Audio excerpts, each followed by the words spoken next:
Hello, guys. God bless you. My name is Emmanuel, and this is my beautiful wife, Miss Omar. and we are Yeah, the the Emmanuels. Emmanuels. Yeah. All right. So today we want to briefly look at a very, very sensitive subject. Mm-hmm. I was discussing with my wife about it yesterday. Should spouses share their passwords? Is it necessary for you as a married person to have access to the password of your spouse? Um, okay, I'll let my wife start, then I'll come in. Okay, so I think it's important for spouses to share their passwords because the Bible says that two shall become one, Yeah, right? So, and if we are one in everything, the password shouldn't be an issue. yeah, So I think it is important for spouses to share their passwords.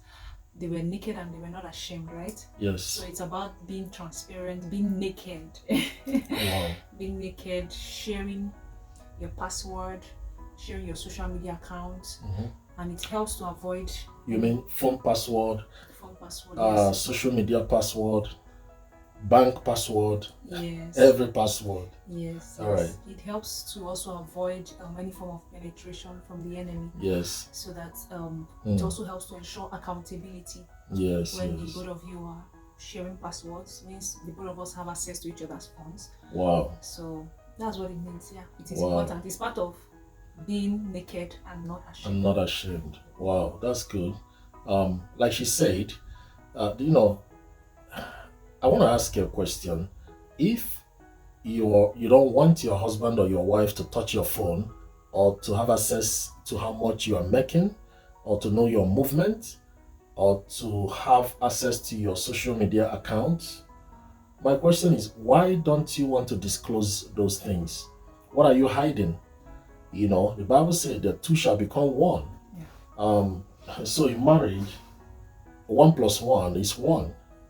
That is God's mathematics. So um, except you are practicing contract and not covenant, because in covenant there is no hiding. In covenant there is no individuality. In covenant there is no independence.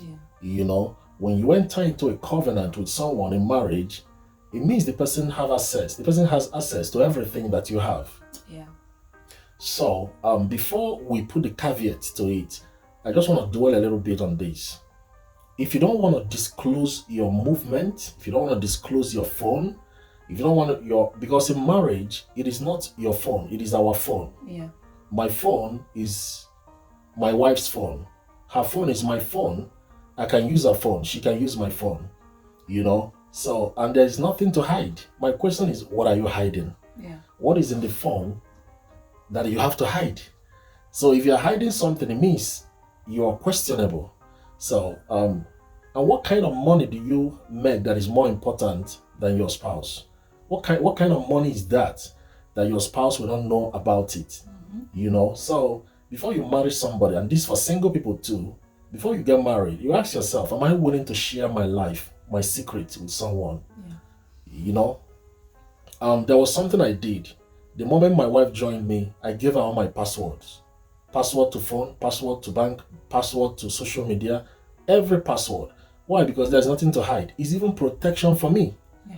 It gave me a sense of responsibility knowing that she will check my phone. She's going through my phone. She's going through all my social media accounts.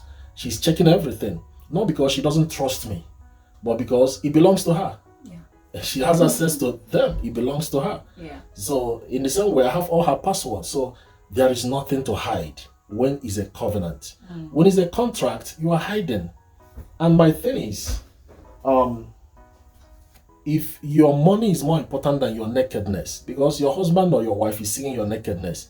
So if the person cannot have access to your money, doesn't have access to your movement, you leave the house, you don't tell anybody where you're going, don't have access to your phone. So you are telling me that your money is more important to you than your nakedness that the person is seeing. So, but let's put a caveat to it.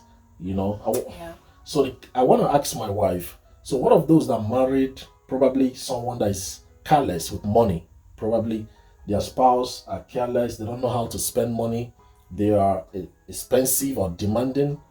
Do you think they should share their passwords? Well, what I'll say on this is it just shows that there is something wrong that should be fixed. So there's in the foundation of the marriage, something is not right. Yes, probably a character issue, probably a personality issue that can be worked on. I believe it can be worked on. Okay. I think that probably the person that is careless, the other person that is careful can make it clear, talk to the person. If it continues or persists, they should probably go for counseling. I don't know. Yeah, I think it calls for counseling. Yeah. You know, because there was something I posted on our group today. I told them there are 3 areas of intimacy. If you don't have intimacy in these 3 areas in marriage, honestly, you will not enjoy your marriage. You know, when you say you love somebody, do you know what it means? Love means you've given me opportunity to kill you. That's what love is. If I say that I love my wife, it means that I've given her the authority to kill me anytime she wants. You know, so you have to understand that. You have to be vulnerable. So in marriage, if there is no spiritual intimacy, financial intimacy, sexual intimacy, something is wrong. Something is very wrong. So I think these 2 people should go for counseling, you know, so you can have intimacy, so you can bond and become one. There should be transparent. You shouldn't be doing things, investing money. Your spouse doesn't know where you're going, doesn't know who you are calling on phone. You're not protecting yourself by doing that. I mean, if I have a password that my wife doesn't know about, if a woman starts chatting me, she doesn't know. If I fell into temptation, I mean, she wouldn't even know that I'm cheating on her. So it's protection for me when I give her my password.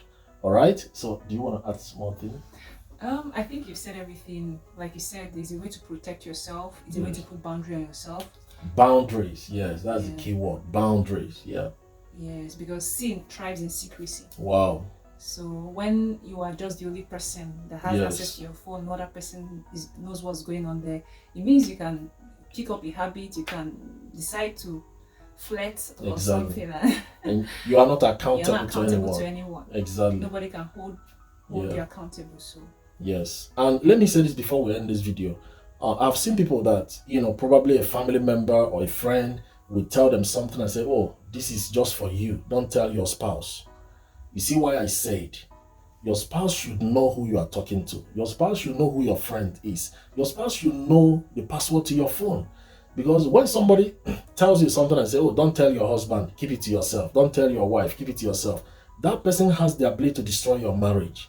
If you can tell me a secret and tell me not to tell my wife, you have destroyed my marriage.